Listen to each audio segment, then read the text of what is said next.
Saviez-vous que la valeur d'une voiture électrique chute de 50% après seulement 3 ans? C'est ce que révèle une étude récente de l'Argus en 2023. Mais pourquoi une telle dépréciation? La réponse va vous surprendre et pourrait bien changer votre vision de la mobilité verte. Imaginez acheter une voiture neuve à 40 000 € et la revendre 20 000 € 3 ans plus tard. C'est la réalité brutale du marché de l'occasion électrique d'aujourd'hui. Le rêve d'une mobilité propre et économique se heurte à un mur, la dépréciation massive. Les chiffres sont sans appel. Selon une étude de l'Argus en 2023, les véhicules électriques perdent en moyenne 50% de leur valeur en seulement 3 ans. C'est bien plus que leur homologue thermique qui, eux, ne perdent que 30% sur la même période. Prenons des exemples concrets. Une Renault Zoé, modèle phare de l'électrique en France, achetée neuve 32 000 € en 2020, se négocie aujourd'hui autour de 15 000 € sur le marché de l'occasion. Une Tesla Model 3, vendue 49 000 € il y a 3 ans, peine à trouver preneur à 28 000 €. Ces chiffres sont alarmants pour les propriétaires actuels et font réfléchir les acheteurs potentiels. Mais pourquoi une telle dégringolade? La réponse se cache dans les coûts à long terme. L'autonomie limitée, l'usure rapide des batteries et leur remplacement onéreux font peur aux acheteurs d'occasion. Ajoutez à cela l'évolution rapide des technologies qui rend les anciens modèles vite obsolètes. Et vous obtenez un cocktail parfait pour une dépréciation express. Le marché de l'occasion reflète cette réalité. Les concessionnaires hésitent à reprendre les véhicules électriques, craignant de ne pas pouvoir les revendre. Les particuliers, eux, préfèrent se tourner vers des modèles thermiques d'occasion, jugés plus faibles et moins risqués financièrement. Cette situation pose une question cruciale. L'électrique est-il vraiment l'avenir de l'automobile? Si les coûts cachés continuent de plomber la valeur de revente, le calcul économique pourrait bien tourner en faveur du thermique,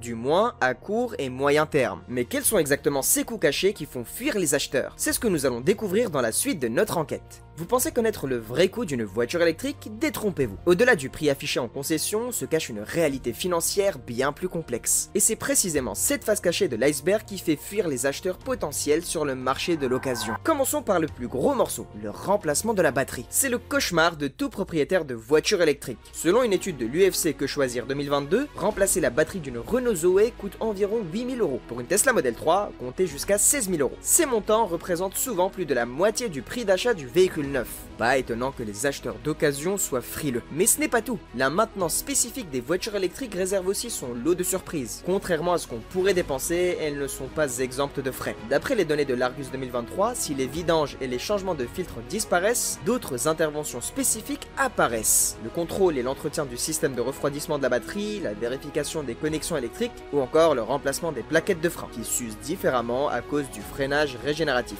Eh bien, elles sont autant de postes de dépenses à ne pas négliger. Parlons maintenant des coûts de recharge. À première vue, faire le plein d'électrons semble moins onéreux que le plein d'essence. Mais attention au mirage. Une enquête de 60 millions de consommateurs en 2023 révèle que les tarifs des bornes de recharge rapide sur autoroute peuvent grimper jusqu'à 79 centimes par kilowatt. À ce prix-là, un plein de 50 kW vous coûtera près de 40 €, soit l'équivalent d'un plein d'essence pour une citadine thermique. Tous ces coûts cachés ont un impact direct sur la valeur de revente. Les acheteurs potentiels, conscients de ces frais à venir, négocient à la baisse. C'est un cercle vicieux. Plus les coûts cachés sont élevés, plus la valeur de revente chute. Et plus les propriétaires actuels hésitent à investir dans l'entretien de leur véhicule, accélérant encore sa dépréciation. Face à ce constat, une question s'impose. Pourquoi les constructeurs ne proposent-ils pas des batteries plus durables? La réponse à cette énigme pourrait bien nous éclairer sur l'avenir du marché de l'électrique. La réponse à l'énigme des batteries peu durables se trouve dans un composant inattendu, votre smartphone. Ces deux technologies partagent un secret qui pourrait expliquer pourquoi le marché de l'occasion des voitures électriques s'effondre. Les batteries des voitures électriques, comme celles de nos téléphones, utilisent la technologie lithium-ion. Elles fonctionnent en déplaçant des ions lithium entre deux électrodes lors des cycles de charge et de décharge. Mais ce va-et-vient constant n'est pas sans conséquence. Chaque cycle use légèrement la batterie, réduisant progressivement sa capacité. Contrairement aux promesses des constructeurs, la durée de vie réelle des batteries actuelles est loin d'être éternelle. Selon une étude de l'ADEME 2022, une batterie de voiture électrique perd en moyenne 2,3% de sa capacité chaque année. Cela signifie qu'après 5 ans, votre voiture aura déjà perdu plus de 10% de son autonomie initiale. Et ce n'est que le début. Plusieurs facteurs accélèrent cette dégradation. Les charges rapides, si pratiques pour les longs trajets, sont en réalité néfastes pour la batterie. D'après les données de Geotab 2023, les véhicules utilisant fréquemment la charge rapide voient leur batterie se dégrader 30% plus vite. La chaleur est un autre ennemi redoutable. Une étude de l'Université de Californie en 2021 montre qu'une exposition régulière à des températures supérieures supérieure à 30 degrés peut doubler la vitesse de dégradation de la batterie. Concrètement, cela se traduit par une perte d'autonomie au fil du temps. Une Tesla Model S par exemple perd en moyenne 12% de son autonomie après 240 000 km. Selon les chiffres de Tesla en 2023. Pour une Renault Zoé, c'est environ 15% après 150 000 km d'après les données de Renault en 2022. Cette dégradation progressive a un impact direct sur la valeur de revente. Qui voudrait acheter une voiture d'occasion dont l'autonomie diminue chaque année? C'est comme acheter un smartphone dont la batterie ne tiendrait que quelques heures. Les acheteurs potentiels conscients de ce problème négocient à la baisse, accentuant encore la dépréciation rapide des véhicules électriques. Le lien entre la durée de vie limitée des batteries et la chute des prix sur le marché de l'occasion est donc évident. Les acheteurs potentiels, échaudés par des perspectives peu réjouissantes, se montrent de plus en plus réticents. Ils savent qu'en achetant une voiture électrique d'occasion, ils s'exposent à une perte d'autonomie continue et à des frais de remplacement de batterie potentiellement élevés. Face à ces défis techniques et financiers, comment réagissent les acheteurs sur le marché de l'occasion? La réponse pourrait bien surprendre les défenseurs de la mobilité électrique.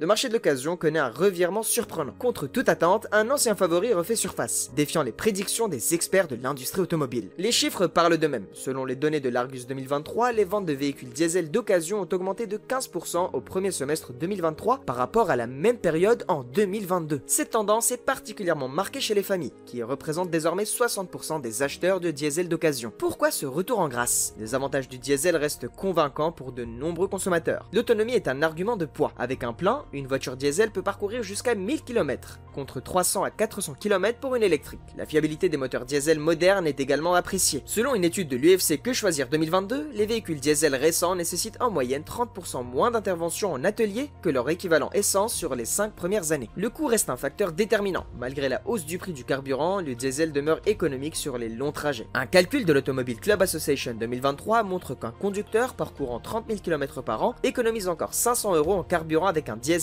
par rapport à un modèle essence équivalent. J'ai récemment échangé avec Marc Dupont, concessionnaire automobile à Lyon. Son constat est sans appel. Les clients reviennent vers le diesel, surtout pour les grandes routières et les SUV familiaux. Ils cherchent des véhicules fiables avec une bonne autonomie et des coûts maîtrisés. Le diesel coche toutes ces cases. Ce retour du diesel s'explique aussi par un certain pragmatisme des acheteurs. Face aux incertitudes liées à l'électrique, autonomie limitée, infrastructure de recharge insuffisante, ou encore les coûts cachés, le diesel apparaît comme une valeur sûre. Les familles, en particulier, privilégient la praticité et la maîtrise des coûts à long terme. L'observateur CTLM de l'Automobile 2023 révèle que 68% des acheteurs de diesel d'occasion citent la sécurité financière comme principal critère de choix. Ils préfèrent investir dans une technologie éprouvée plutôt que de se risquer dans l'inconnu de l'électrique. Ce phénomène pose question. Le diesel, longtemps décrié, retrouve-t-il ses lettres de noblesse? Ou s'agit-il d'un dernier sursaut avant une transition inévitable vers l'électrique? Une chose est sûre, le marché de l'occasion nous montre que les consommateurs ne sont pas encore prêts à abandonner le moteur thermique. Mais au-delà des considérations économiques, ce choix du diesel est-il vraiment judicieux sur le plan environnemental? La réponse pourrait bien remettre en question certaines idées reçues sur la mobilité verte. Le marché de l'occasion nous révèle une vérité inconfortable. L'électrique n'est pas encore prêt pour le grand public. Les chiffres parlent d'eux-mêmes. La dépréciation rapide, les coûts cachés et la durée de vie limitée des batteries freinent l'adoption massive. Avant de vous lancer, faites vos calculs. Estimez le coût total sur 10 ans, en incluant l'achat, l'entretien, la recharge et la revente. Vous pourriez être surpris du résultat. Selon l'Automobile Club Association 2023, un diesel reste souvent plus économique sur cette durée pour les gros rouleurs. L'avenir de l'automobile est peut-être électrique, mais le présent reste thermique. La transition prendra du temps. Les constructeurs doivent encore améliorer l'autonomie, la durabilité des batteries et réduire les coûts. En attendant, le diesel conserve ses atouts pour de nombreux conducteurs. Quand verrons-nous le vrai tournant vers l'électrique? La réponse dépendra des avancées technologiques et de l'évolution du marché.